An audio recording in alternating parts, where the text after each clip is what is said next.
اس ملک میں سب سے زیادہ سٹیک اب نہ جاگیرداروں کے رہے ہیں نہ سرمایہ داروں کے رہے ہیں، جتنے کے جنرلوں کے پیدا ہو گئے ہیں۔ آپ کی فوج میں سرمایہ داروں کے بیٹے تو نہیں جاتے، آپ کی فوج میں جاگیرداروں کے بیٹے تو نہیں جاتے، وہ آپ کی مڈل کلاس سے لوگ جاتے ہیں۔ جو اشرافیہ ہے اس کے ہاں وہ سوچ نہیں ہے کہ دین کو غلبہ کرنا ہے۔ آج ہم احیاء اسلام کی بات کرتے ہیں، آج ہمارے پاس ایٹمی ٹیکنالوجی ہے، آج ہمارے پاس پورا استدلال ہے مغرب کے مقابلے میں پیش کرنے کے لیے کہ سیاسی نظام کون سا اچھا ہے، معاشی نظام کون سا اچھا ہے۔ پوری دنیا میں ایک ہی خبیث تہذیب چھا گئی، اسی پر مبنی نظام سیاست، اسی پر مبنی نظام معیشت، اسی پر سماجی نظام، ہر طرف ایک ہی تہذیب غالب ہو گئی۔ گویا اسلام مغلوب ہو گیا، جیسے رات چھا جاتی ہے پوری طرح، ہر شے کو اپنے اندر سمیٹ لیتی ہے۔ یہ تو بہکاوا ہے نا، یہ ڈائن کو کہتے ہیں، ماں جیسی ریاست ہے وہ ڈائن ہے، ماں جیسی نہیں ہے۔ سب کچھ ٹیکسوں کی مد میں چھین لیتے ہیں لوگوں سے، چوس لیتے ہیں بلکہ کہنا چاہیے، ان کا خون چوستے ہیں۔ میدان میں جیتی ہوئی جنگ ہم ٹیبل پر ہار جاتے ہیں۔ فلسطین میں کیا ہوا؟ یہ معاہدے ہی تھے نا، یہ اقوام متحدہ کے سارا پھیلایا ہوا گن تھا۔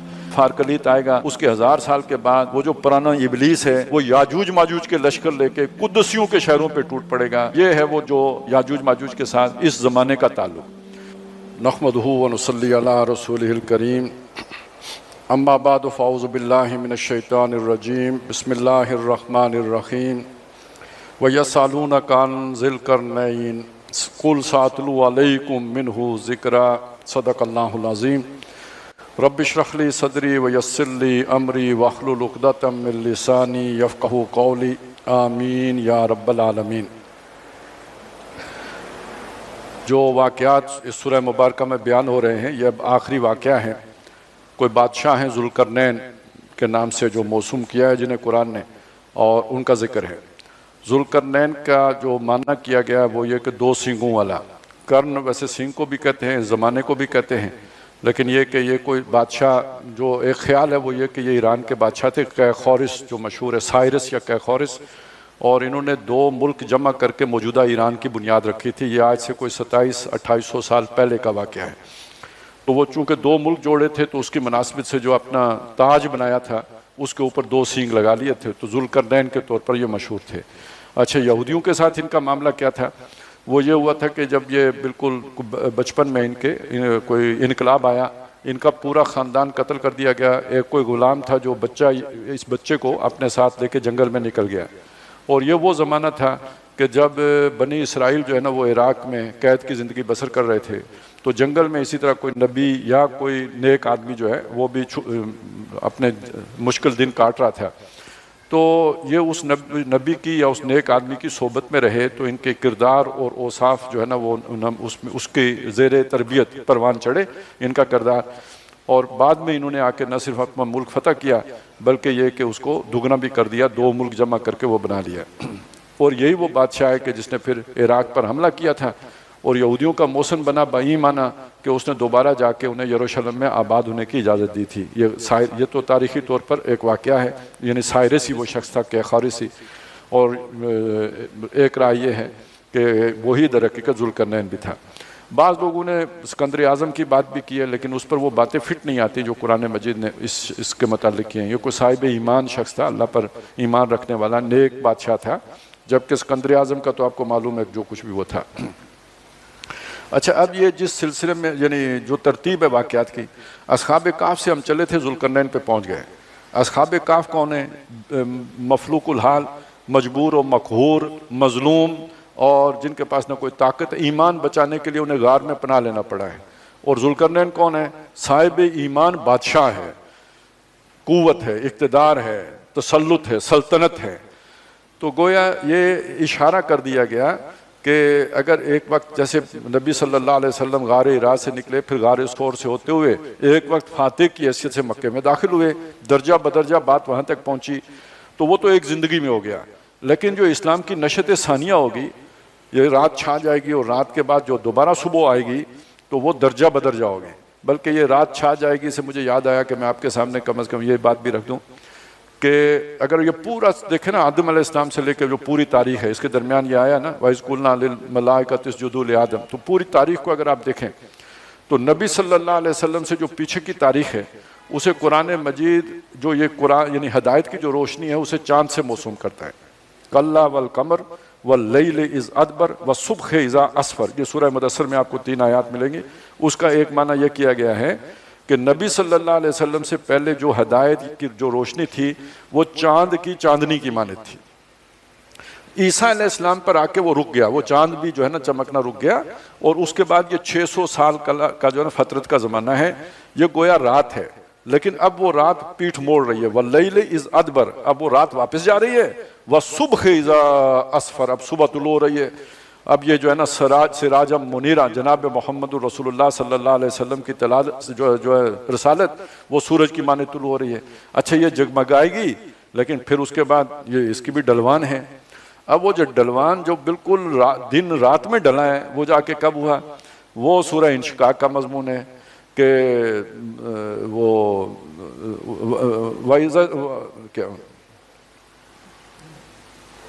وہ اس میں ذکر آتا ہے کہ جب شفق رہ جائے رات کی, بس وہ باقی رہ جائے. فلا اقسم بالشفق, تو نہیں میں قسم کھاتا ہوں شفق کی, یعنی سورج غروب ہو چکا ہے, تھوڑی دھندلی سی روشنی کچھ باقی ہے, ٹمٹماتی روشنی باقی ہے. گویا آپ وہی جو غار میں بیٹھنے والا عمل ہے وہ شروع ہو گیا. غار میں جتنی کچھ روشنی آتی ہے اتنی سی روشنی ہے, باقی دن اب غروب ہو چکا ہے. وَاللَّيْلِ وَمَا وَسَقَ, اور رات ایسے چھا جائے جیسے سب کو اس نے اپنے اندر ڈھانپ لیا ہو, پوری دنیا میں ایک ہی خبیث تہذیب چھا گئی. وہ اسی پر مبنی نظام سیاست, اسی پر مبنی نظام معیشت, اسی پر سماجی نظام مبنی, سب ہر طرف ایک ہی تہذیب جو ہے وہ غالب ہو گئی. گویا اسلام مغلوب ہو گیا. جیسے رات چھا جاتی ہے پوری طرح ہر شے کو اپنے اندر سمیٹ لیتی ہے, اس طرح نیکی کی ہر بات اس خباثت کے نیچے سمٹ کے اور دب کے رہ گئی. لیکن والقمر اذا اتسق, اور قسم ہے چاند کی جو آہستہ آہستہ پورا ہوتا ہے. پہلی رات میں تھوڑا سا, پھر اگلی رات میں اس سے اور بڑھ جاتا ہے, کرتے کرتے 14ویں کا پورا گولا. یہ جو میں نے آپ کے سامنے مجدد الثانی سے عمل شروع کیا اور یہاں تک پہنچایا, تو یہ در حقیقت وہی درجہ بدرجہ اللہ نے بڑھا کے یہاں تک پہنچایا. اور اس کے بعد کیا ہے؟ لَتَرْكَبُنَّ طَبَقًا عَنْ طَبَقٍ, یعنی ہم تمہیں اٹھائیں گے درجہ بدرجہ. یہ جو دوسری اٹھان ہوگی, نشت ثانیہ جو ہوگی, یہ صدیوں پر محیط عمل ہے جس کے نتیجے میں یہ ہوگا. اب یہ پورا پروسیس ہم سمجھ لیں تو ہوگا کیا. آج ہم ایک جگہ پہ کھڑے ہیں, آج ہم احیاء اسلام کی بات کرتے ہیں, آج ہمارے پاس ایٹمی ٹیکنالوجی ہے, آج ہمارے پاس پورا استدلال ہے مغرب کے مقابلے میں پیش کرنے کے لیے کہ سیاسی نظام کون سا اچھا ہے, معاشی نظام کون سا اچھا ہے. یہاں بیٹھ کے جب ہم دیکھتے ہیں تو ہمیں علماء کا کردار جو ہے نا نظر آتا ہے. یہ تو وہ خاک کی آغوش میں تسبیح و مناجات والا تھا. لیکن اگر آپ اس پورے پروسیس کو سامنے رکھیں تو اس وقت اس کے علاوہ کوئی چارہ نہیں تھا. اگر اس وقت وہ عمل نہ کیا جاتا تو یہ جو بعد میں یہ بڑی بڑی جو شخصیات پیدا ہوئی ہیں جن کا میں نے ذکر کیا, علامہ اقبال ہوں یا مولانا مودودی ہوں, یا یہ بھی نہ ہوتے, پھر کدھر سے آتے ہیں؟ تو ہر موقع پر جو اس وقت جو کام کر رہا ہے اس کی اہمیت ہوگی, اور جب اس سے اگلے مرحلے میں جائیں گے وہاں سے نیچے دیکھیں گے وہ آپ کو گھٹیا نظر آئے گا. لیکن آپ اس موقع کے اعتبار سے دیکھیں گے تو اس وقت اس کے علاوہ کوئی کام نہیں تھا جو ہو سکتا تھا. اسی طرح جب آپ دیکھیں تحریک پاکستان, یہ کن لوگوں نے برپا کی تھی؟ وہ ایک طنز کیا جاتا ہے نا کہ مسلم لیگ کے جو ہے نا وہ چلیں جو بھی الفاظ استعمال کیے جاتے ہیں, یعنی کوئی صاحب کردار لوگ تو نہیں تھے ان میں, وہ شرابی کبابی بھی تھے اور لچل وننے بھی تھے, ہر طرح کے لوگ شامل ہو گئے تھے, اور تحریک انہوں نے برپا کی ہوئی تھی. تو اگر وہ یہ نہ کرتے تو انڈیا ہندو کے مقابلے میں آپ کیسے وہ طاقت پکڑتے کہ ملک بنانے کے قابل ہوتے؟ یعنی پہلے لوگوں کو نیک بناؤ تو پھر یہ سارا کام ہوگا. یہ اس وقت اتنا ٹائم ہی نہیں تھا نیک بنانے کا, اور وہ اللہ تعالیٰ نے دوسرے ذریعے سے کر دیا. اور دوسرے ذریعے سے وہ بات بلکہ رہ گئی تھی کہ پنجاب تربیت میں جو پیچھے رہ گیا تھا, تو صرف ایک مولانا مودودی ہی نہیں آئے, پھر یہاں پہ بہت اللہ تعالیٰ نے مختلف جو گروہ کھڑے کیے. اس کا نتیجہ کیا ہے؟ اس کا نتیجہ یہ ہے کہ پنجاب ہی نہیں, ہمارے پورے ملک کی جو مڈل کلاس ہے نا, اس کے لاشعور میں دین کا یہ تصور جا کے بیٹھ گیا. کریں نہ کریں عمل علیحدہ بات ہے, لیکن دین کے لاشعور میں ان کے لاشعور میں یہ بات بیٹھی ہوئی ہے کہ دین اپنا غلبہ چاہتا ہے, دین بلند جو ہے اقامت دین ہونی چاہیے, اللہ کا دین نافذ ہونا چاہیے. اور اب اس پہ ایک بات اور سمجھ لیں, اشرافیہ آپ کی ایک علیحدہ, وہ جو بھی یہاں کے لینڈ لارڈ تھے اور جاگیردار تھے یا پھر وہی سرمایہ دار بن گئے, وہ ایک علیحدہ کلاس ہے. آپ کی فوج میں سرمایہ داروں کے بیٹے تو نہیں جاتے, آپ کی فوج میں جاگیرداروں کے بیٹے تو نہیں جاتے, وہ آپ کی مڈل کلاس سے لوگ جاتے ہیں. تربیت ان کی وہ ہو جاتی ہے, ظاہر ہے وہ آپ ایبٹ آباد میں جائیں گے یا جس بھی کالج میں, وہ پھر کرتے کرتے انہیں اس رنگ میں ڈالتے ہیں ضرور, لیکن یہ کہ وہ جو ہے نا وہ جاتے نیچے سے، بعد میں ان میں خواہش پیدا ہو جائے لینڈ لارڈ بننے کی تو ایک الگ بات ہے، پھر وہ کرپشن بھی کریں گے. وہ جو پیدائشی سونے کا چمچ لے کے پیدا ہو اس کا لالچ کم ہوتا ہے، محروم جو ہوتا ہے اس کا زیادہ ہوتا ہے، وہ بات الگ ہے. لیکن اس کے بھی وہ جو اشرافیہ ہے اس کے ہاں وہ سوچ نہیں ہے کہ دین کو غلبہ کرنا ہے. لیکن یہ جو مڈل کلاس ہے اس کے تحت شعور میں وہ سوچ موجود ہوتی ہے، کسی نہ کسی درجے میں موجود ہوتی ہے. اور یہ اب اللہ کی طرف سے ہوا کہ اس ملک میں سب سے زیادہ سٹیک اب نہ جاگیرداروں کے رہے ہیں نہ سرمایہ داروں کے رہے ہیں، جتنے کے جنرلوں کے پیدا ہو گئے ہیں. تو انہوں نے تو اپنے سٹیج کے لیے بھی ملک بچانا ہی ہے. تو اگر انہوں نے ایٹم بم فرض کریں اپنے لیے بھی بنایا ہو، ساتھ وہ کہیں دبی ہوئی سوچ بھی ہو، تو جب مشکل وقت آتا ہے تو انہیں بھی لا الہ الا اللہ یاد آتا ہے قوم کو جگانے کے لیے، اٹھانے کے لیے. ابھی جیسے آپ نے مئی کے اس میں دیکھا، وہ دین کا اس طرح ایک جو ہے نا، بلکہ اب وہ ریورس ہو گیا سارا کام ہی. مشرف کے دور میں ایسی صورت بنی تھی کہ فوج کے اداروں کے اندر جتنی بھی اکیڈمیاں ہیں یا ان کے تربیتی جو کالجز ہیں ان کے اندر آپ دو قومی نظریے کی اور نظریہ پاکستان کی بات نہیں کر سکتے تھے. وہاں پہ گامدی صاحب کا طوطی بولتا تھا اور وہ اس پوری فکر کو ایک یعنی وہ کہتے تھے یہ ساری دہشت گردی نے اس سے جنم لیا ہے اور یہ تو ہماری اسلاف میں ملتی ہی نہیں. یہ پہلا شخص جو ہمیں نظر آتا ہے یہ بدعت ایجاد کرنے والا وہ شاہ ولی اللہ ہے اور بعد میں مودودی صاحب اور علامہ اقبال، انہوں نے یہ فتنہ پیدا کر دیا ہے. یہ سوچ تھی، یہی ان کو پڑھائی جا رہی تھی. لیکن یہ کہ اب اس میں بہت بڑی تبدیلی آ گئی ہے. معلوم ہوا کہ اس سوچ کے ساتھ تو اب زندہ ہی نہیں رہ سکتے، مقابلہ کیسے کریں گے دشمن کا. تو اب وہ بالکل ریورس ہو گیا ہے. اب دو قومی نظریے کی بات شروع ہو گئی ہے. آیتیں پڑھی جا رہی ہیں جی. ہم نے تو وہ دور بھی دیکھا ہے قل هو اللہ احد بھی کسی کو نہیں آتی، سورہ اخلاص سے بھی محروم طبقہ حکمران تھا. اب آیتیں پڑھی جاتی ہیں، پوری جو ہے نا وہ صورتیں پڑھی جاتی ہیں. تو یہ فرق پڑ گیا ہے وہی، لیکن ہو رہا ہے درجہ بدرجہ. اللہ تعالیٰ جو ہے نا درجہ بدرجہ اس طرف لے کے جا رہے ہیں. پہنچنا کہاں ہے؟ اسلام کے اقتدار تک، ذوالقرنینی دور تک، وہاں تک جانا ہے. یعنی اسلام یہ جو دوبارہ شروع ہوا تو یہ اصحاب کہف سے ہی چل کے پہنچا، اقتدار تک پہنچے گا. اب اس کی دہلیز پہ پہنچ گئے. یہ پچھلے سارے مراحل گزر چکے، اب وہ اقتدار کا مرحلہ باقی ہے اور بہت نزدیک ہے. بلکہ قومی اقتدار تو قائم ہو چکا، اب اس میں اسلامی رنگ کا داخل ہونا باقی ہے. اس لیے میں نے مثال دی تھی موسیٰ علیہ السلام کی کہ موسیٰ علیہ السلام نے ایک نئی قوم پیدا نہیں کی. جو پہلے سے موجود قوم تھی، اچھے برے جیسے بھی تھے، ان سب کو ساتھ لے کے تو انہوں نے انہیں آزادی دلوائی، سیاسی آزادی دلوائی. تو تب جا کے ممکن ہوا کہ وہ فلسطین کے اندر اقتدار حاصل کریں. وَيَسْأَلُونَكَ عَنْ ذِي الْقَرْنَيْنِ، یہ آپ سے ذوالقرنین کے بارے میں پوچھتے ہیں. قُلْ سَأَتْلُو عَلَيْكُمْ مِنْهُ ذِكْرًا، ان کو بتائیے کہ اس کے بارے میں اس کا کچھ احوال میں آپ کو سناتا ہوں، سارا نہیں کچھ سناتا ہوں. مِنْهُ ذِكْرًا إِنَّا مَكَّنَّا لَهُ فِي الْأَرْضِ، ہم نے اسے زمین میں غلبہ عطا کیا تھا، بادشاہی دی تھی. وَآتَيْنَاهُ مِنْ كُلِّ شَيْءٍ سَبَبًا، اور اس کو ہم نے تمام اسباب جو بھی اقتدار کے اسباب ہوتے ہیں، طاقتیں وہ اسے مہیا کیے تھے. فَأَتْبَعَ سَبَبًا، تو اس نے ایک مہم کے لیے تیاری کی، یعنی ایک کوئی علاقہ فتح کرنے کے لیے اس نے جو ہے نا وہ اپنے سامان جو ہے نا وہ جنگ جمع کیا.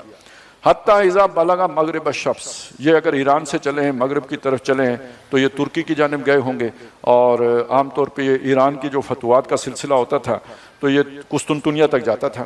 اور مولانا ابوالکلام کی رائے یہی ہے کہ وہ ترکی تک انہوں نے فتح کیا، اس قسطنطنیہ تک. حتیٰ اذا بلغ مغرب الشمس، یہاں تک کہ جب وہ سورج غروب ہونے کی جگہ پہ پہنچے.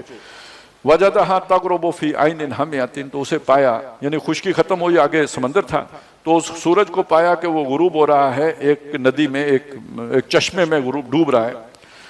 ووجد عندہا قوما، تو وہاں پہ انہوں نے ایک قوم کو پایا. اب اگر یہ وہی بات ٹھیک ہے تو یعنی ترک قوم کو پایا. قلنا یا ذی القرنین، ہم نے کہا اے ذوالقرنین، ان یاجوج اما ان تعذب و اما ان تتخذ فیہم حسنا، اگر تم چاہو تو یہ جو اب تم نے جن کو فتح کر لیا ہے، جو اب تمہارے غلام ہیں ایک طرح سے، چاہو تو ان کے ساتھ اچھا سلوک کرو اور چاہو تو ان کو جو ہے مصیبت میں ڈالو، عذاب دو، ٹیکس لگاؤ اور سزائیں دو، تمہارے اب اختیار میں ہیں. جیسے کوئی علاقہ جب فتح کرتا ہے، کوئی بھی قوم کرتی ہے تو پھر ان کے اوپر جبر کرتی ہے. قال اما من ظلم، اب یہ نیک آدمی تھے، انہوں نے کہا کہ جو ان میں سے ظالم ہوگا، بغاوت کرے گا یا یہ کہ نافرمان ہوگا، فسوف نعذبہ، اس کو تو ہم عذاب دیں گے. ثم یرد الی ربہ، پھر وہ لوٹ جائے گا اپنے رب کے پاس. فیعذبہ عذابا نکرا، تو وہ اسے بہت سخت عذاب دے گا، دوزخ کا عذاب. یعنی اپنے رب کے پاس، اللہ کے پاس چل، یعنی مرے گا تو اللہ کے پاس جائے گا، جب تک دنیا میں رہے گا تو اس کو ہم سزا دیں گے. وہ سزا یعنی ایک یہ بھی تو ہو سکتی ہے نا کہ اگر وہ کافر ہے تو جزیہ دینا پڑے گا اسے. وَأَمَّا مَنْ آمَنَ، اور جو ایمان لے آئے گا، اللہ کو مانے گا، وَعَمِلَ صَالِحًا نیک اعمال کرے گا، فَلَهُ جَزَاءً الْحُسْنَى، تو اس کے لیے آخرت میں تو اچھا بدلہ ہے ہی ہے. وَسَنَقُولُ لَهُ مِنْ أَمْرِنَا يُسْرًا، ہم بھی اپنا جو بھی آرڈیننس نافذ کریں گے، جو قانون سازی کریں گے اس کے اندر اس کے لیے آسانی رکھیں گے. یعنی جو ٹیکس ہم دوسری قوموں پر لگائیں گے، کافروں پہ لگائیں گے، وہ ٹیکس اس مسلمان کے اوپر جو ایمان لائے گا نہیں لگائیں گے. ثُمَّ أَتْبَعَ سَبَبًا، پھر انہوں نے ایک اور مہم کی تیاری کی. ظاہر ہے اس میں وقت گزرا ہوگا، سال 2 سال 6 سال، ایک اور مہم کی. حتیٰ اذا بلغ مطلع الشمس، یہاں تک کہ جب وہ پہنچے سورج طلوع ہونے کی جگہ پہ. اور اس سے مراد لیا گیا کہ بلوچستان کی طرف آئے ہیں اور یہ جو ہے نا مکران کے ساحل تک پہنچے، آگے پھر سمندر آ گیا. تطلع علی وجدہا تطلع علی قوم، انہوں نے دیکھا سورج کو، پایا کہ وہ طلوع ہو رہا ہے ایک ایسی قوم پر، لم نجعل لہم من دونہا سترا، کہ جو نہیں پاتی اس کے مقابلے میں اپنے لیے کوئی ستر، کوئی چھاؤں. یعنی اس کا توجہ یہ کی گئی، مراد یہ لی گئی ہے کہ اس وقت تک اس علاقے میں لوگوں کو چھت ڈالنے کا طریقہ معلوم نہیں تھا. وہ باڑا سا بنا لیتے تھے، اسی میں رہائش رکھتے تھے، حفاظت اس حد تک تو تھی، لیکن یہ کہ آسمان کے اوپر کے مقابلے میں جو سورج آتا تھا یا بارش آتی تھی، چھت ڈالنے کا بھی طریقہ نہیں آیا تھا. تو ایک ایسی قوم کو پایا کہ جو چھتوں کے بغیر گھر بنا کے رہتے تھے. کذالک، یوں ہی ہے، وَقَدْ أَخَذْنَا بِمَا لَدَيْهِ خُبْرًا، یعنی اور اس کا یوں ہی ہے کہ مطلب یہ ہے کہ ان کے لیے بھی وہی آرڈیننس تھا کہ جو اگر ایمان لائیں گے تو ان کے لیے جو ہے نا تخفیف رکھی جائے گی، اور نہیں لائیں گے تو ان کو ذرا کوئی جزیہ وغیرہ دینا پڑے گا. وَقَدْ أَخَذْنَا بِمَا لَدَيْهِ خُبْرًا، اور اس کی تمام جو خبریں تھیں وہ ہم نے سب ہمارے پاس، ہمارے قابو میں تھی، یعنی ہم تک پہنچ چکی تھیں. ثُمَّ أَتْبَعَ سَبَبًا، پھر انہوں نے ایک اور سفر کی تیاری کی. اب یہ سفر ہے جسے زیادہ اہمیت دی گئی ہے. حتیٰ اذا بلغ بین السدین، یہاں تک کہ جب وہ پہنچے 2 پہاڑوں کے درمیان. اب آپ ایران سے 2 طرف کے سفر کر لیا آپ نے، تو جو باقی سفر رہ گیا تو وہ اب اگر یہ جو عام طور پہ مراد دیا گیا ہے کہ یہ جو آذربائیجان اور یہ آگے جو پہاڑی سلسلہ ہے، کوکیشین ماؤنٹین جو ہیں، وہ اس طرف انہوں نے سفر کیا. تو یہ جو انہی پہاڑوں کے درمیان ایک جگہ پہ معاملہ یہ ہوا کہ ان کی ملاقات ہوئی کچھ ایسے لوگوں سے. بین السدین وجد من دونہما قوما، جہاں انہوں نے پایا ایک قوم کو، لا یکادون یفقہون قولا، جو بات نہیں سمجھتے تھے، یعنی ان کی زبان مختلف تھی. انہیں یہ اگر فارسی بولتے ہیں تو ان کو سمجھ نہیں آتی تھی. قالو، ان لوگوں نے یہ کہا جن کے پاس وہ گئے تھے، انہوں نے یہ کہا، یا ذوالقرنین، اے ذوالقرنین، ان یاجوج و ماجوج مفسدون فی الارض، یہ جو یاجوج اور ماجوج ہیں، اب یہ کوئی اور علیحدہ ہی کیٹیگری ہے. یہ جو یاجوج ماجوج ہیں یہ زمین میں فساد مچاتے ہیں، یعنی وہ آتے ہیں، ڈاکے ڈالتے ہیں، ہمارا سامان لوٹ لے کے لے جاتے ہیں. اس کا مطلب یہ کوئی وادی وغیرہ میں سیٹل لوگ تھے، وہ کہیں پہاڑی علاقے سے آتے تھے اور ان کو لوٹ کے اور ان کا سامان چھین کے واپس چلے جاتے تھے. تو فَهَلْ نَجْعَلُ لَكَ خَرْجًا، تو کیا ہم آپ کے لیے کوئی خراج مقرر کریں، کوئی مزدوری مقرر کریں، عَلَىٰ أَن تَجْعَلَ بَيْنَنَا وَبَيْنَهُمْ سَدًّا، کہ آپ ہمارے اور ان کے درمیان کوئی جو ہے نا وہ صد، کوئی دیوار کھڑی کر دیں. اب بہت بڑے بڑے پہاڑ ہیں، بیچ میں کوئی درہ ہے جس سے وہ آتے ہوں گے، اس درے میں اگر کوئی دیوار بن جائے تاکہ وہ حملہ آور نہ ہو سکیں. قال ما مکنی فیہ ربی، انہوں نے فرمایا کہ جو میرے رب نے مجھے جو کچھ بھی قدرت دے رکھی ہے، طاقت دی ہے، خیر، وہ بہت بہتر ہے. یعنی میں تم سے کوئی اجرت نہیں مانگتا، مجھے میرے اللہ نے بہت دیا ہوا ہے. فاعینونی بقوت، تم ایسا کرو کہ افرادی قوت مجھے مہیا کرو. اجعل بینکم و بینہم ردما، میں تمہارے اور ان کے درمیان ایک دیوار حائل کر دوں گا، کھڑی کر دوں گا، اٹھا دوں گا. اس وقت دیکھیں دنیا میں جو موجودہ تہذیب ہے، اس تہذیب میں جب کوئی کسی کے اوپر غالب آتا ہے تو اس کے تمام وسائل کے اوپر بھی قبضہ کر لیتا ہے. تو یہ جن علاقوں پہ غالب آئے ان کے وسائل پہ قبضہ نہیں کر رہے، پہلی بات. دوسری بات یہ کہ اس تہذیب میں ایک اور بات ہے کہ آپ اتنا محنت کا صلہ نہیں دیتے جتنا آپ انٹلیکچول رائٹس جو ہے نا، جو آپ نے کوئی آئیڈیا پیش کیا ہے، جو آپ کے پاس ٹیکنالوجی ہے، جو آپ کے پاس کوئی فن ہے، اسی میں انجینئرنگ بھی آتی ہے، جتنے آپ اس کی کاسٹ لیتے ہیں. اب اگر اس کے اعتبار سے دیکھیں تو ذوالقرنین کو کہنا یہ چاہیے تھا کہ تم جو ہے نا، میں اتنے پیسے لوں گا، اتنے $1000 لوں گا تو یہ کام کر دوں گا. انہوں نے کہا یہ مشورہ، یہ ٹیکنالوجی، یہ ساری فری ہے، مزدوری کرو اور وہ تم خود کرو، باقی یہ کام میں مفت کروں گا. یہ وہ خدمت خلق، یعنی ریاست کی سطح پر رفائی ایک جو ہے نا وہ عمل، وہ اس کی طرف اشارہ کیا جا رہا ہے. سچ مچ ریاست ہو ماں جیسی. یہ تو بہکاوا ہے نا, یہ ڈائن کو کہتے ہیں ماں جیسی ریاست ہے, وہ ڈائن ہے, ماں جیسی نہیں ہے. سب کچھ جو ہے نا ٹیکسوں کی مد میں وہ چھین لیتے ہیں لوگوں سے, چوس لیتے ہیں بلکہ کہنا چاہیے, ان کا خون چوستے ہیں. لیکن اصل ماں جیسی ریاست یا تو وہ ذوالقرنین کا جو جیسے معاملہ تھا, یا جیسے محمد رسول اللہ صلی اللہ علیہ وسلم نے مدینہ میں قائم کی تھی. ماں سے بھی بڑھ کر جو ہے نا وہ ریاست کا والی فکر مند ہوتا تھا لوگوں کی جو ہے نا ضروریات کے لیے. ماں نے تو بچے کو دودھ پلانا چھوڑ دیا تھا نا کہ وظیفہ ملے گا, تو والی نے فکر کی تھی حضرت عمر نے کہ جو بچہ پیدا ہوتے ہی وظیفہ شروع کر دو, تاکہ ماں کو یہ بچے کو رونا نہ پڑے, اس کے بغیر اس کو جو ہے نا اس کی غذا اسے مل جائے. تو ماں سے بھی بڑھ کر تھی وہ ریاست جو محمد رسول اللہ صلی اللہ علیہ وسلم نے قائم کی تھی. اس کی جھلک ہے جو پیش کی گئی ہے. یہ ہے وہ فروع فی السماء, وہ کلمہ طیبہ کی شاخیں جو ہے نا آسمان سے باتیں کرتی ہیں. فَعَيْنُونِي بِقُوَّةٍ أَجْعَلْ بَيْنَكُمْ وَبَيْنَهُمْ رَدْمًا, تو مجھے مدد پہنچاؤ محنت سے, مزدوری کرو, میں اور تمہارے اور ان کے درمیان قائم کر دوں گا. آتونی زبر الحدید, لے کے آؤ لوہے کے تختے, یعنی یہ شٹرنگ کرنے کے لیے. حتی اذا ساوا بین الصدفین, یہاں تک کہ جب انہوں کو دونوں پہاڑوں کے وہ پھاٹکوں تک انہوں نے پہنچا دیا, اٹھا دیا اس کے لبوں تک. کالن فہو کالا, اب اس کو جو ہے وہ آگ میں دھونکو, خوب آگ جلائی. حتی اذا جعلہ نارانی, اسے انگارہ بنا دیا, ورلڈ کر دیا نا, پورے وہ لوہے کے سارے تختے ورلڈ کر دیے.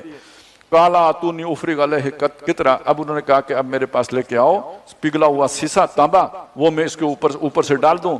وہ یعنی اندر سے وہ پوری طرح سیسا پلائی ہوئی ہوگی, اوپر سائڈ پہ تختے ہیں لوہے کے, اور نتیجہ کیا نکلے گا؟ فَمَسْتَعُوا أَن يَظْهَرُوهُ, اب وہ جو یاجوج ماجوج ہیں وہ ان کے بس میں نہیں ہے کہ اس پر چڑھ سکیں, پھلانگ سکیں, ٹاپ سکیں اسے. وَمَسْتَطَعُوا لَهُ نَقْبًا, اور نہ ان کے بس میں ہے کہ وہ اس میں نقب لگا سکیں. اب یہ قرآن ہے, قرآن نے دو ٹوک بات کی ہے کہ وہ اس میں نقب نہیں لگا سکتے. اب وہ جو حدیث لوگ پیش کرتے ہیں کہ وہ دیوار چاٹتے رہتے ہیں, چاٹتے رہتے ہیں, چاٹتے رہتے ہیں, رات بھر چاٹتے رہتے ہیں, اور تھوڑا سا دیوار میں سوراخ رہ جاتا ہے تو وہ انشاءاللہ کہے بغیر چلے جاتے ہیں کہ صبح آ کے چاٹ کے کھول لیں گے, تو صبح آتے ہیں تو وہ پھر برابر ہو جاتی ہے. تو کم از کم اس قرآن مجید کے اس حصے کی یا تو اس کی کوئی توجیہ کرنی پڑے گی یا اس حدیث کی کوئی توجیہ کرنی پڑے گی, دونوں آپس میں ملتے نہیں ہیں. قرآن کہتا ہے نقب نہیں لگا سکتے, وہ کوئی آہنی چیز بھی استعمال کر کے نقب نہیں لگا سکتے, اور ہم نے سمجھا کہ زبان سے نقب لگا سکتے ہیں. تو بہرحال ایک توجیہ وہ ہے, آپ کو پسند آئے تو ٹھیک ہے, وہ ہے جو مولانا مناظر حسن گیلانی رحمۃ اللہ علیہ نے اختیار کی ہے, تطبیق کی ہے ان دونوں باتوں میں. اور ان کی تطبیق یہ ہے کہ یہ اس کو سوراخ کرنے کا مطلب یہ نہیں ہے, زبان سے سوراخ کرنے کا یہ مطلب نہیں کہ دیوار میں سوراخ کرتے ہیں. ان کے کہنے کا مطلب وہ یہ کہہ رہے تھے کہ اس کا مطلب یہ ہے کہ جہاں انہیں رکاوٹ پیش آتی ہے, یعنی زور زبردستی سے کوئی کام نہیں کر سکتے, تو وہاں زبان کی مہارت استعمال کرتے ہیں. یعنی جسے ہم آج کل کہتے ہیں کہ میدان میں جیتی ہوئی جنگ ہم ٹیبل پر ہار جاتے ہیں. تو وہ آپ اگر بات آپ کو ساری تاریخ معلوم ہو ان اقوام کی جو اس وقت غالب آئی تھیں, تو یہ بات سمجھنا بہت آسان ہے کہ یہ در حقیقت الفاظ کے معاہدوں کے اس میں باندھ کے تو سارا نقصان کر دیتے ہیں. یہ فلسطین میں کیا ہوا, یہ معاہدے ہی تھے نا, یہ اقوام متحدہ کے سارا جو ہے نا وہ پھیلایا ہوا گند تھا. تو نہیں تو اس وقت انگریز کو زیادہ عرصہ یہاں پہ ٹک نہیں سکتے تھے, نہ یہودی ٹک سکتے تھے. تو کہنے کا مقصد یہ ہے ان کا, وہ یہ کہہ رہے ہیں کہ یہ اپنی زبان کے لارے لپے لگا کے وہ مطلب نکال لیتے ہیں جو ان سے زور بازو سے نہیں نکلتا. یہ ایک توجہ کیا انہوں نے, آپ کو اچھی لگے ٹھیک ہے, نہیں تو بہرحال آپ کے ذمہ ہے, پھر آپ کو کرنی پڑے گی کوئی. یہ جو چاٹ کے سوراخ کر لینے والی بات ہے نا, یہ ممکن نہیں, یہ قرآن کے ان الفاظ کے ساتھ متصادم ہے, یہ نہیں ہو سکتا. قال ھذا رحمت من ربی, اب انہوں نے فرمایا یہ میرے رب کی رحمت سے ہوا. کیا انہوں نے, لیکن اسے منسوب کس کی طرف کیا؟ اللہ کی, اس کی رحمت ہے میرے اوپر کہ یہ میں کر سکا. فَإِذَا جَاءَ وَعْدُ رَبِّ, اب اگلی بات انہوں نے کہا جب میرے رب کا وعدہ آئے گا, جَعَلَهُ دَكَّا, وہ اسے ڈھا دے گا. وَكَانَ وَعْدُ رَبِّ حَقًّا, اور میرے رب کا وعدہ سچا ہے. نبی صلی اللہ علیہ وسلم کے دور میں یہ دیوار کوئی گری ہوئی تو نہیں تھی پوری, لیکن آپ صلی اللہ علیہ وسلم نے ایک بات فرمائی ہے کہ یاجوج ماجوج کی دیوار میں سوراخ ہو گیا ہے, ان کے اثرات گویا آنا دنیا میں شروع ہو گئے ہیں. اچھا یہ سمجھ لیں کہ یہ یاجوج ماجوج جو ہے نا, یہ کوئی غیر انسانی مخلوق نہیں ہے, یہ آدم ہی کی اولاد ہیں. اس پر تو علماء سمجھے متفق ہیں کہ یہ آدم ہی کی اولاد ہیں. ہاں اس پر ذرا عدم اختلاف ہے، اتفاق ہے کہ وہ اماں ہوا کی اولاد ہیں یا نہیں۔ آدم کی اولاد سب مانتے ہیں، اماں ہوا کی اولاد ہونے میں بعض کو جو ہے نا وہ ہے اعتراض ہے۔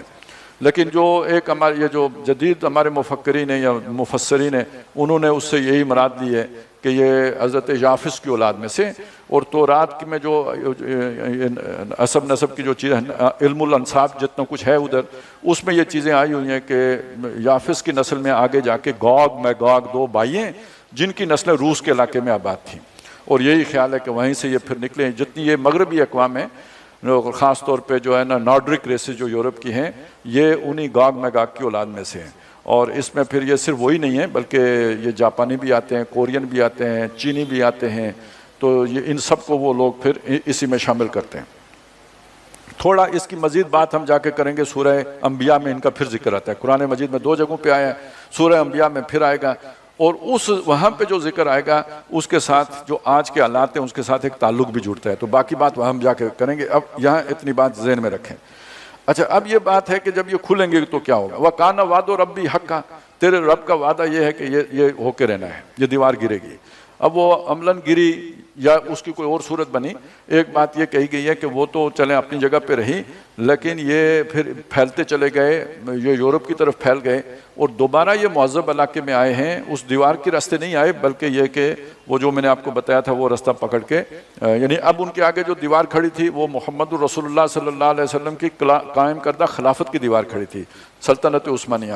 اس کا جو ایک حصہ اسپین میں تھا وہ انہوں نے گرا دیا، اور پھر وہاں سے نیچے جا کے وہ افریقہ کے کونے سے وہ ہندوستان پہنچ گئے، یعنی اس دیوار کے پچھواڑے میں پہنچ گئے، دیوار ادھر رہ گئی ترکی اور وہ پہنچ گئے ہندوستان، اور پھر یہ پورا علاقہ پچھلا فتح کرتے ہوئے بالآخر جو ہے نا وہ خلافت کا بھی خاتمہ کرنے میں کامیاب ہو گئے۔ وہ رات پوری چھا گئے، وہ جس کی رات کا ہم نے ذکر کیا تھا، وہ ان کے خروج کے نتیجے میں پوری دنیا میں رات آ گئی اور شیطانی نظام کا تسلط ہو گیا۔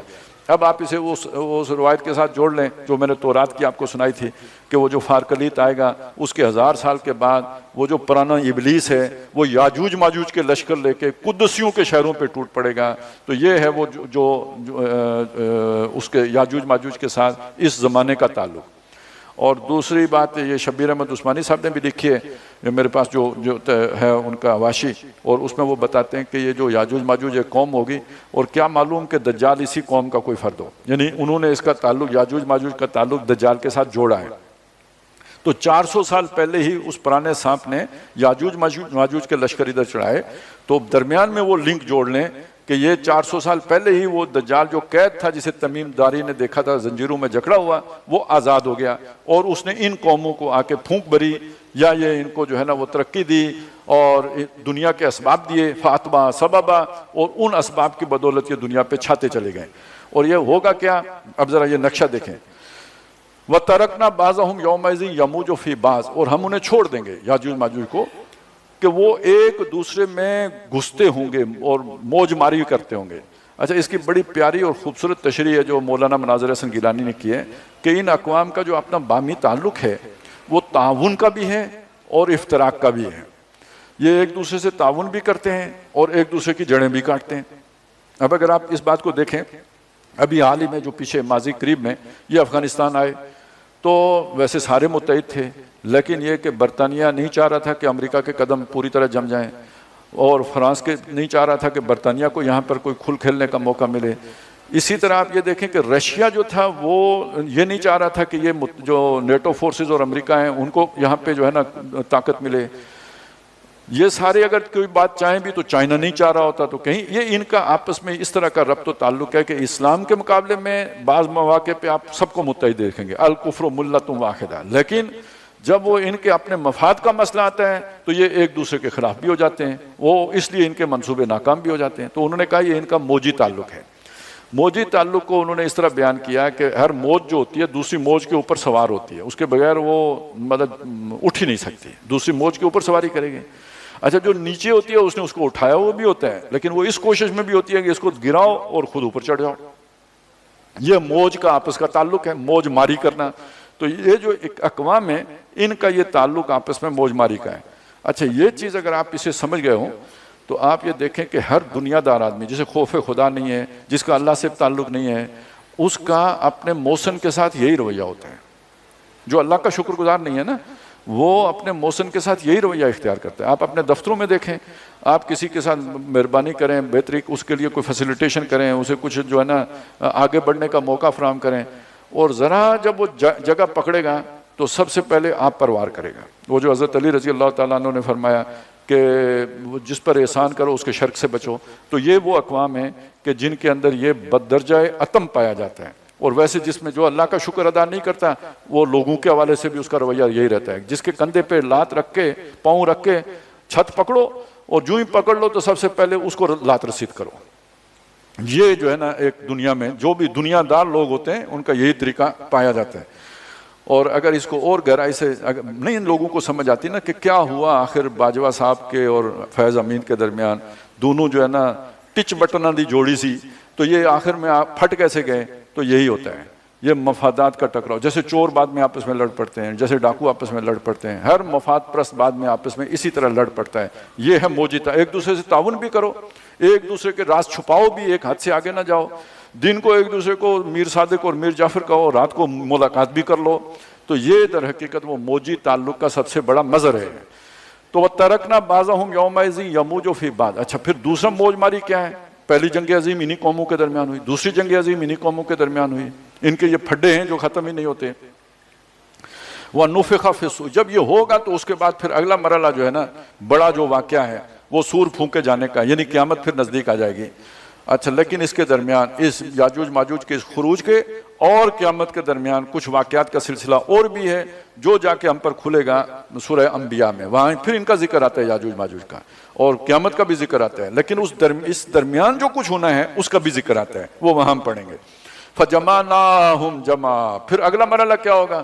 ہم سب کو جمع کر کے لے آئیں گے. اب وہ حشر کے میدان میں کھڑے ہوں گے, اور وَعَرَضْنَا جَهَنَّمَ يَوْمَئِذٍ لِلْكَافِرِينَ عَرْضًا. یہ جو لوگ ہیں جو اللہ کو بھولے ہوئے ہوں گے, ایک یہ یاجوج ماجوج, اور دوسرا جو ان کے طریقوں پہ چلے ہوں گے دنیا دار, ان کے آگے ہم جہنم رکھیں گے, کافروں کے سامنے پیش کریں گے. الَّذِينَ كَانَتْ أَعْيُنُهُمْ فِي غِطَاءٍ. وہ لوگ کہ جن کی آنکھوں کے آگے پردہ تھا.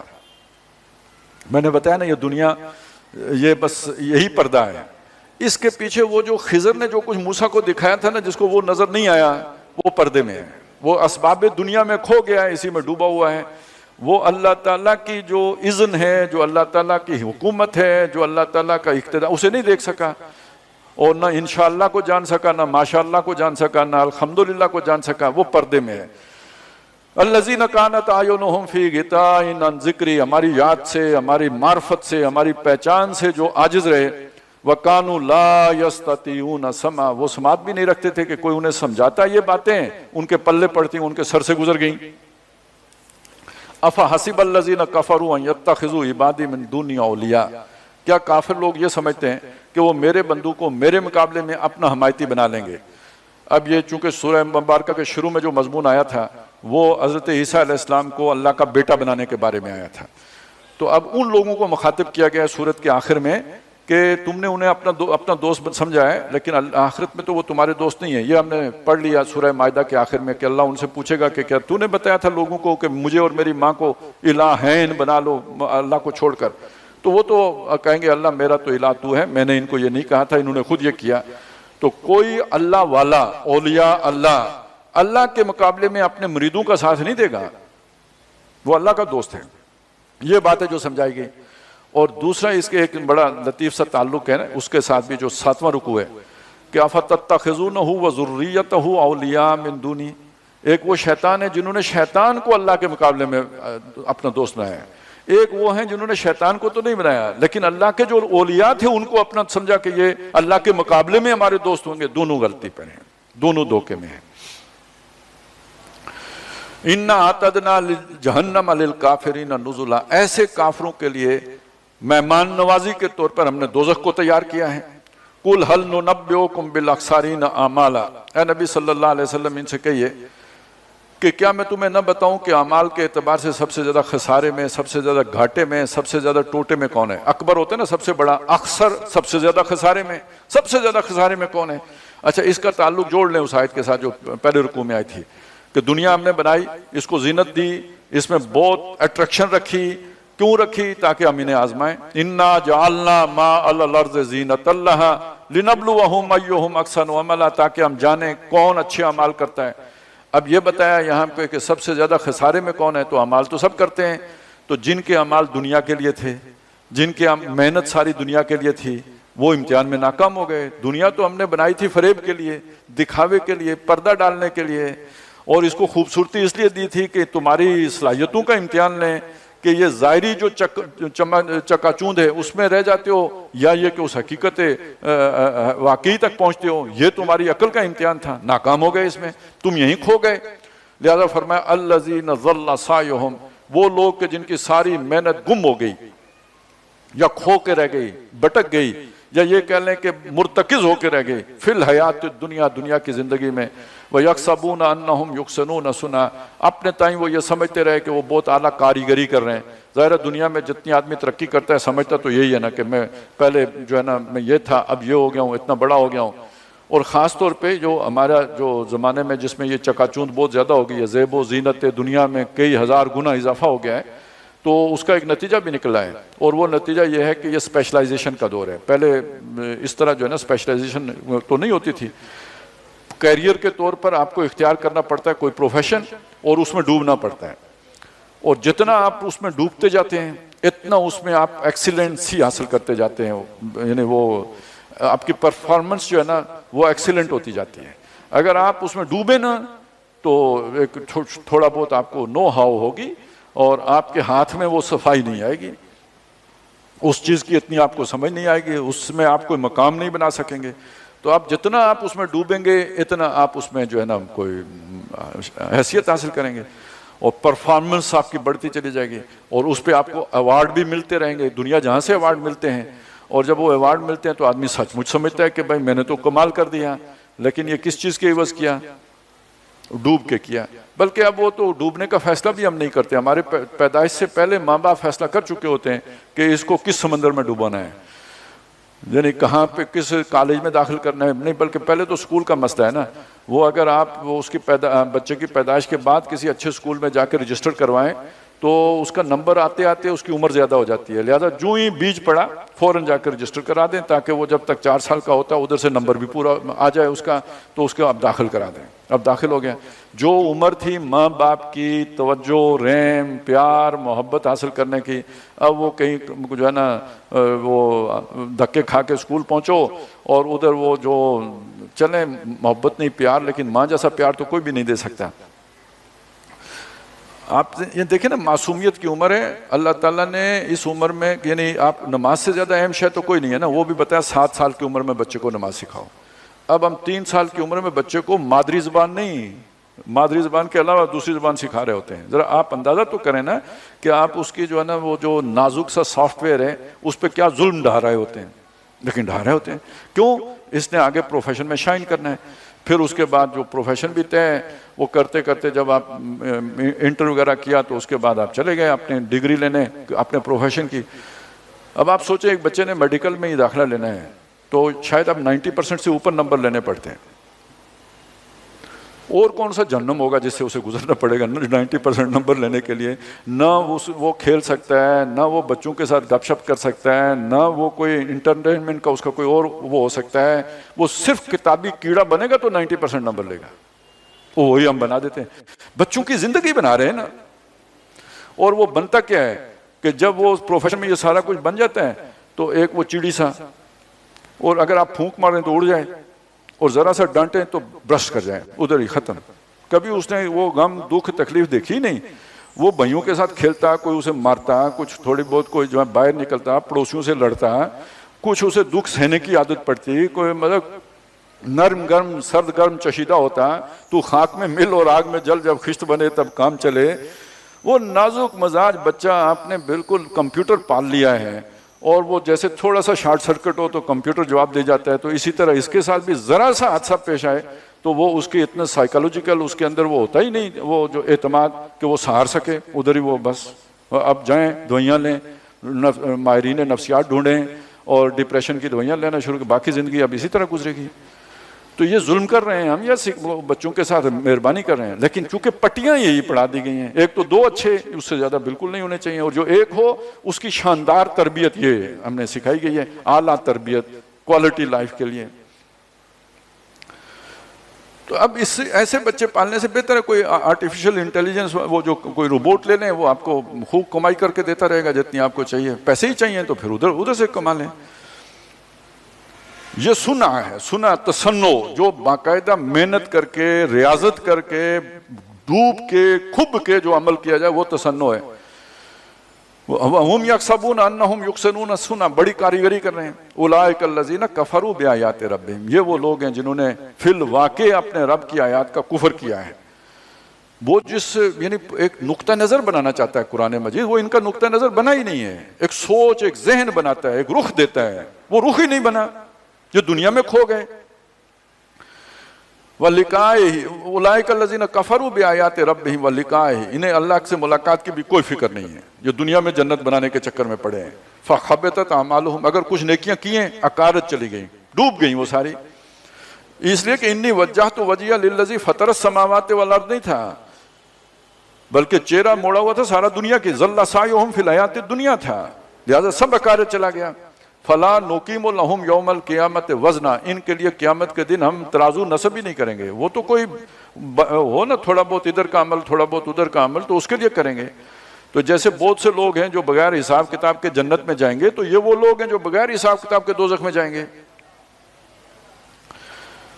ذالک جزاؤہم جہنم، یہ جہنم ان کا بدلہ اس لیے ہے بما کفروا، انہوں نے کفر کیا، واتخذوا آیاتی ورسلی ہزوا، میری آیات کو انہوں نے مذاق اور جو انہیں ڈرایا گیا رسولوں کو انہوں نے کھیل بنا لیا۔ رسول تھے، ان کی اسوے کی پابندی کرنی تھی، پیروی کرنی تھی، آیات تھی، اس سے اپنا جو ہے نا ویژن بنانا تھا، علم حاصل کرنا تھا، سوجھ بوجھ حاصل کرنی تھی، وہ کیا ہی نہیں، کھیل بنا دیا۔ خالدین فیہا، اسی دوزخ میں پڑے رہیں گے ہمیشہ ہمیش، لا یبغون عنہا حولا، کبھی اس سے ان کو جگہ نہیں بدلے گی ان کی۔ اب آخری وہ 2 آیات آ گئی، قل لو کان البحر، اے نبی ان سے فرمائیے کہ اگر سمندر ہو، یعنی وہ سمندر جو وہ سیاہی بن جائے، مدادن وہ سیاہی کی صورت میں ہو، لکلمات ربی، تاکہ اس سیاہی سے تیرے رب کے کلمات لکھے جائیں۔ میں یہ پہلے وضاحت کر چکا ہوں کل، یہ کلمات سے مراد جو ہے اللہ کی جو قدرت کے نمونے ہیں، مخلوقات جو ہے وہ ہے، ہر مخلوق کے لیے وہ کلمہ کن استعمال ہوتا ہے اور وہ بنتی ہے۔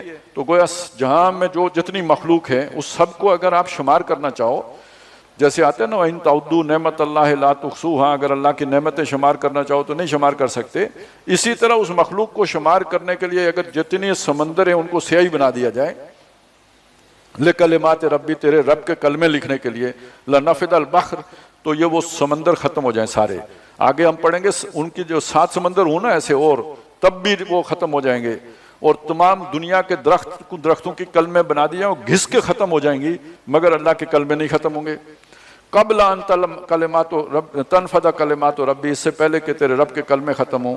وَلَوْ جِئْنَا بِمِثْلِهِ مَدَدًا، خواہ ان سمندروں جتنی سیاہی اور بھی لے کے آ جائیں، پھر بھی وہ سیاہی ختم ہو جائے گی، کلمے نہیں ختم ہوں گے۔ تو وہ اب سمجھ میں آتا ہے کہ جب ہمارے فاصلے ہی اتنے سامنے آ رہے ہیں، نوری سالوں کے فاصلے، تو وہ ناپے ہی نہیں جاتے تو وہ کلمے کدھر سے ختم ہوں گے؟ تو یہ ناممکنات میں سے کہ انسان کا علم اپنی تمام تر یہ جو جتنی بھی اس نے آرٹیفیشل انٹیلیجنس بھی ساری بنا لی ہے، اس سب کے باوجود بھی اللہ کے جو قدرت کے کمالات ہیں ان کا احاطہ کر سکے۔ تو یہ 2 چیزیں میں نے آپ کو یاد کر 2 صورتوں کے حوالے سے یاد کرائی تھی، اللہ کی معرفت، اللہ کے اسماء کے ذریعے سے، قُلِ ادعوا اللَّهَ أَوِ ادعوا الرَّحْمَنَ، یہ سیکنڈ لاسٹ آیت ہے سورہ بنی اسرائیل کی، اور یہ والی جو ابھی میں نے پڑھی ہے یہ سورہ کہف کی سیکنڈ لاسٹ آیت ہے۔ اللہ کی معرفت، اللہ کی قدرت کے نشانات جو آفاق اور ہمارے اپنے اندر ہیں، وفی انفسکم، تمہاری اپنی جانوں کے اندر، دل کی دھڑکن ہے، آنکھوں کا جو فنکشن ہے، ہر شے میں اللہ کی نشانیاں ہیں، ان کے ذریعے سے اللہ کو پہچاننا۔ قُلْ إِنَّمَا أَنَا بَشَرٌ مِثْلُكُمْ، فرما دیجئے کہ میں تمہاری طرح بشر ہوں۔ اچھا، اس سے غلط فہمی نہ ہو کہ بالکل عام بشر کی طرح کی ہو جاتی ہے بعض لوگوں کو۔ مطلب اس کا یہ ہے کہ میں کوئی مافوق الفطرت، کوئی علیحدہ سے آسمان سے اتری ہوئی علیحدہ مخلوق نہیں ہوں، تم ہی میں سے ہوں۔ لیکن اس کا یہ مطلب نہ لیں کہ بالکل عام انسانوں کی طرح، نبی صلی اللہ علیہ وسلم بھی ایک انسان تھے، آپ کو اللہ تعالیٰ نے جسمانی اور روحانی اعتبار سے ایک کامل انسان بنایا ہے، آپ کے آس پاس بھی کوئی نہیں ہے۔ بلکہ آپ نے خود فرمایا ہے، آپ چونکہ روزہ آپ ایک خاص ترتیب سے رکھا کرتے تھے، یعنی وہ 2 دن کا روزہ چل جاتا تھا، تو بعض صحابہ نے آپ کی جو ہے نا تتبع میں اسی طرح کا روزہ رکھنے کی کوشش کی، آپ نے منع کر دیا، اور وہاں الفاظ ہیں ایکم مثلی، تم میں سے کون میرا جیسا ہے، میں تو اپنے رب کے ہاں کھانا کھاتا بھی ہوں پیتا بھی ہوں، تم میں سے کون میرے جیسا ہے۔ تو یہ میں نے صرف اس لیے بتایا کہ یہ ایک معنی میں یہ بات ہے کہ جو بھی تمہاری ہی نوع میں سے ہوں، تمہاری ہی نسل میں سے ہوں، تم ہی میں سے ہوں، اس معنی میں یہ بات کی گئی ہے۔ باقی صلاحیتیں اپنی اپنی، قوتیں اپنی اپنی، برکتیں اپنی اپنی، اللہ کی نعمتیں عنایتیں اپنی اپنی، اس اعتبار سے تم میں سے کوئی میرے آس پاس نہیں ہے۔ انما انا بشر مثلکم یوحی الیہ، میری طرف وحی کیا، یہ بہت بڑا فرق ہے، تم میں سے کسی کے پاس فرشتہ نہیں آتا، میرے پاس اللہ کی وحی آتی ہے۔ انما الہکم الہ واحد، کہ تمہارا الہ، تمہارا حاکم، تمہارا معبود، تمہارا خالق، تمہارا رب مالک ایک ہی ہے۔ فمن کان یرجو لقاء ربہ، جس کسی کو یہ توقع ہو کہ اسے جا کے اپنے رب سے ملنا ہے، جس کا یقین ہو، اس معنی میں کر لیں۔ توقع کا لفظ یہاں کیوں استعمال کیا ہے؟ دنیا میں انسان کو غم ہی ملتے ہیں، یہ دنیا کوئی چین کی جگہ نہیں ہے، خوشی کی جگہ نہیں ہے۔ اگر تھوڑا سا آپ توجہ سے سوچیں تو دنیا کوئی آرام کی جگہ تو نہیں ہے۔ تو پھر وہ ویسے بھی وہ کہتے ہیں نا کہ اب تو گھبرا کے یہ کہتے ہیں کہ مر جائیں گے۔ وہ ہمارے وہ وزیر اعظم صاحب کہا کرتے تھے کہ چین تو قبر میں ہے، لیکن شاعر یہ کہتا ہے کہ مر کے بھی چین نہ پایا تو کدھر جائیں گے۔ تو یہ جو لوگ سینسیٹیو ہوتے ہیں وہ نشہ اسی وجہ سے کرتے ہیں کہ دنیا میں تکلیفیں، دکھ ہیں، اور ان دکھوں سے ذرا تھوڑی سی آزادی مل جاتی ہے۔ لگے دم مٹے غم والے وہ جو ہے نا فلسفہ، وہ بھی مرشد کہلاتے ہیں۔ یہ لگے دم مٹے غم کتنی بڑا رشد ہے نا، کہ تھوڑی دیر کے لیے آپ ہواؤں میں چلے گئے۔ جہاز بھی اسی لیے کہتے ہیں کہ گویا یہ مشکلات، غموں، دکھوں، اس سے اڑ کر ذرا خلا میں آپ تھوڑی دیر کے لیے چلے جاتے ہیں۔ تو یہ جو کیفیت ہے، میں سے غرض نشاط کس روح سیاہ کو تھا، ایک گونا بے خودی مجھے دن رات چاہیے۔ تو یہ جو کیفیت ہے یہ شاعروں پہ طاری ہوتی ہے، کیونکہ وہ حساس طبیعت کے ہوتے ہیں کہ یہاں دکھ ہیں، تکالیف ہیں۔ قرآن نے بھی کہا وَالْعَصْرِ إِنَّ الْإِنسَانَ لَفِي خُسْرٍ، خسارے میں ہے۔ تو اب ایک چین کی آپ کو امید ہے تو کہاں ملے گا چین؟ اللہ کے پاس۔ اس لیے وہ توقع کا لفظ استعمال کیا۔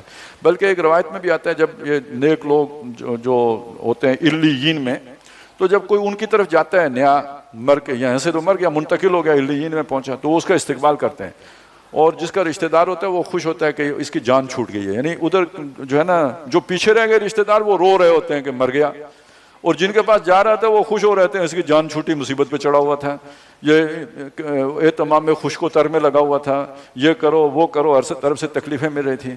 تو یہ تو گویا ایک جس انسان کی یعنی آخری امید وہ اللہ تعالیٰ ہے کہ بس یہ سارے غموں سے نجات پا جائیں گے، اس کے پاس پہنچیں گے۔ اس لیے کہا فمن کان یرجو لقاء رب، جسے اپنے رب سے ملاقات کی امید ہو، توقع ہو، امید لگا کے بیٹھا ہو اپنے رب سے ملنا ہے، فَلْيَعْمَلْ عَمَلًا صَالِحًا، تو اسے چاہیے نیک اعمال کرے، محنت کرے۔ اب اس محنت کی شانیں آپ کے سامنے آ گئی ہیں۔ غار میں جا کے اصحاب کہف کی طرح بیٹھنا پڑے، محنت ہے۔ اپنے دوستوں کے ساتھ مکالمہ کرنا پڑے اور ان کی باتیں سننی پڑیں اور ان کی جو ہے نا صحبت سے محروم ہونا پڑے اور ان کو جو ہے نا تھوڑی باتیں سنانی پڑیں اور ناراض کر دینا پڑے، محنت ہے۔ اور وہ جو مجادلہ بالباطل کرتے ہیں ان کے اس مجادلے کا توڑ کرنے کے لیے، احقاق حق کرنے کے لیے جو آپ کو بہرحال وہ چیزوں کی تنقیح کرنی پڑے گی، استدلال کرنا پڑے گا، تفصیلات بیان کرنی پڑیں گی، مباحثہ کرنا پڑے گا، محنت ہے۔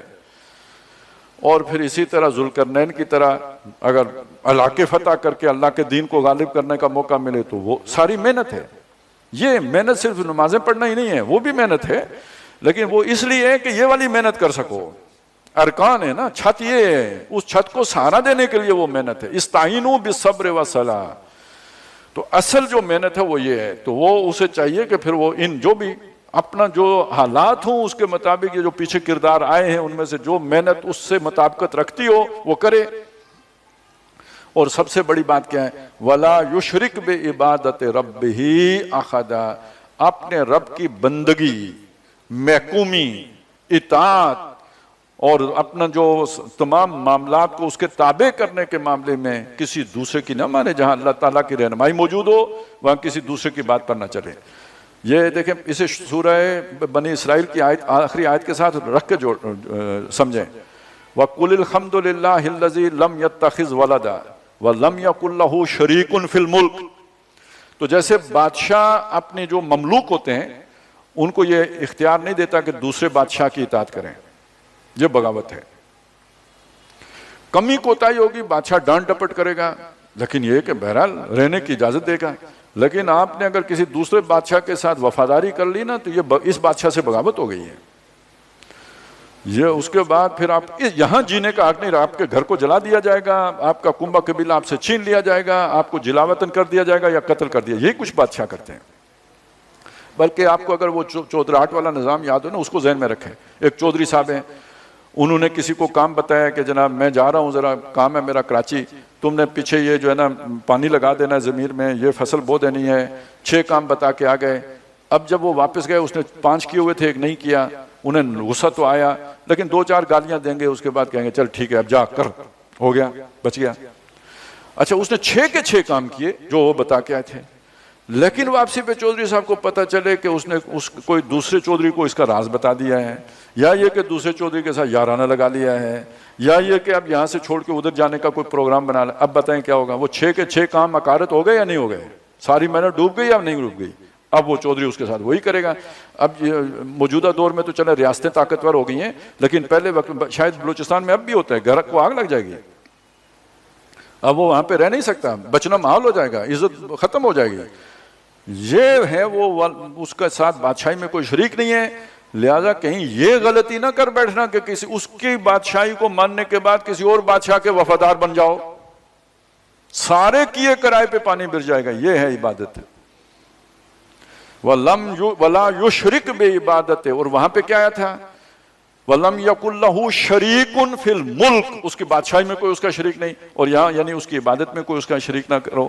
تو اس کی شان جب وہ ہے کہ اس کی بادشاہی میں کوئی شریک نہیں، تو اس کا تابعدار بندہ وہ ہے کہ جو اس کی بادشاہی میں کسی اور کو دخیل نہیں ہونے دیتا، خالص اس کی اطاعت کرتا ہے. مخلصین لہ الدین. اب یہ اس کا بندہ ہے، نہیں تو یہ اس کا خالص بندہ ہی نہیں ہے. احد، کسی کو بھی نہیں بنانا، اپنی جو خواہش نفس ہے اس کو بھی دخل نہیں دینے دینا. بارک اللہ لی و لکم فی القرآن العظیم و نفعنی و ایاکم بالآیات والذکر الحکیم.